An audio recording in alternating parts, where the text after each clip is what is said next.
அனைவருக்கும் வணக்கம். என் பெயர் டி. ஐஸ்வர்யா. நான் ரத்தினம் தொழில்நுட்பக் கல்லூரியில் கணிதத் துறையில் உதவி பேராசிரியையாக பணிபுரிந்து வருகின்றேன். இன்று நான் எடுத்துக்கொண்ட தலைப்பு நானும் தமிழும். தமிழுக்கும் அமுதென்று பேர், அந்த தமிழின்பத் தமிழ் எங்கள் உயிருக்கு நேர் என்ற பாரதிதாசனின் வரிகளைப் போன்று எங்கள் தாய்மொழியாம் தமிழ்மொழி எங்கள் உயிரினும் மேலாக கருதப்படுகின்றது. மற்றவர்களுக்கெல்லாம் மொழி என்பது அவர்களது கருத்துக்களை பரிமாறிக்கொள்ள உதவும் ஒரு கருவியாக உள்ளது. ஆனால் எங்கள் தாய்மொழியோ மற்ற தாய்மொழிகளுக்கெல்லாம் தாய்மொழியாக விளங்குவது.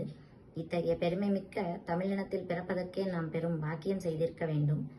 கல் தோன்றி மண் தோன்றா காலத்து முன் தோன்றிய மூத்த குடி தமிழ்குடி என்ற அய்யனார் இதனாரின் வாக்கினைப் போன்று இந்த உலகிற்கே ஒழுக்கத்தையும் வீரத்தையும் கற்றுக் கொடுத்தது எங்கள் தாய்மொழியாகும். உலகில் தமிழ் மொழிக்கு மட்டுமே கோயில் உண்டு. இவ்வாறு தமிழ்மொழி இத்தனை ஆண்டுகளாக வேற்று மொழியாகவும் எழுத்து மொழியாகவும் பல நாடுகளில் ஆட்சி மொழியாகவும் விளங்கி வருகின்றது. இத்தகைய பெருமை வேறு எந்த மொழிக்கும் கிடையாது. தமிழில் பல இலக்கிய இலக்கண வளம் மிக்க நூல்கள் உள்ளன. தமிழ் மொழிக்காக பல தமிழ் அறிஞர்கள் தங்கள் உயிரினையும் ஈந்துள்ளனர். இவ்வாறு பெருமை மிக்க எங்களது தமிழ் மொழியே உலகின் சிறந்த மொழியாகும். ஒரு இனம் அழிய வேண்டும் என்றால் முதலில் அதன் மொழியினை அழிக்க வேண்டும்.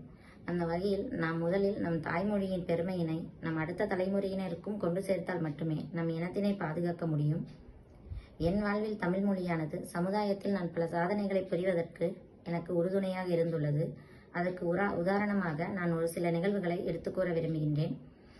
முதலில் நான் என் பள்ளி பருவத்தில் 12ஆம் வகுப்பில் 200க்கு 185 மதிப்பெண்கள் பெற்று பள்ளியின் முதல் மாணவியாக வந்து பல பரிசுகளை பெற்றுள்ளேன். கல்லூரியில் மாணவர்கள் முதலில் தங்கள் தாய்மொழியில் சிந்தித்தால் மட்டுமே பல சாதனைகளை புரிய முடியும். அந்த வகையில் மாணவர்களுக்கு நான் பாடங்களை எளிமையாக அவர்களது தாய்மொழியில் எடுத்துரைப்பதனை ஊக்குவிக்கும் வகையில் எனது கல்லூரியில் சிறந்த நல்லாசிரியர் விருதான ராதாகிருஷ்ணன் விருதினை எனக்கு வழங்கி பெருமைப்படுத்தியுள்ளனர்.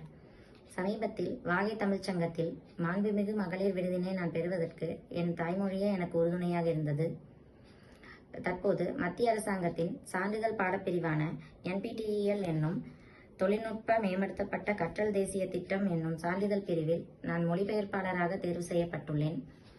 என் கல்லூரியின் தமிழ் மன்ற ஒருங்கிணைப்பாளராகவும் நான் செயல்பட்டு வருகின்றேன். இதன் மூலம் மாணவர்களுக்கு பல போட்டிகளை நடத்தி பரிசுகளை வழங்குதல், வெளிநாட்டு மாணவர்களுக்கு தமிழ் மொழியினை கற்றுக் கொடுத்தல் போன்ற செயல்களில் நான் ஈடுபட்டு வருகின்றேன்.